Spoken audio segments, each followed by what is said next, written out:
मैं उप्पल के मैं रागी लक्ष्मण रेड्डी बोल रहा हूँ।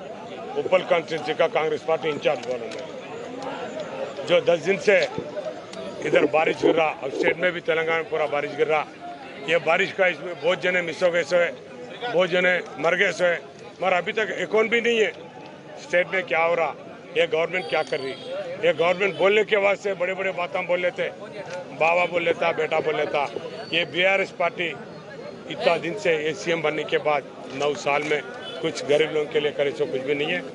आज के दिन हम लोग ये कांग्रेस पार्टी का हमारा कांग्रेस पार्टी की तरफ से जीएचएमसी ऑफिस आए सो क्या है बोले तो जो ग्रेटर हैदराबाद में 150 डिवीजन से पूरा डिवीजन में पब्लिक पूरा परेशान में है, गरीब लोग और परेशान में, पूरा सबका घर में पानी आए सो है, सबके घर के सामने जो ड्रेन का प्रॉब्लम चल रहा और क्या है बहुत जने लॉस हो गए सो है।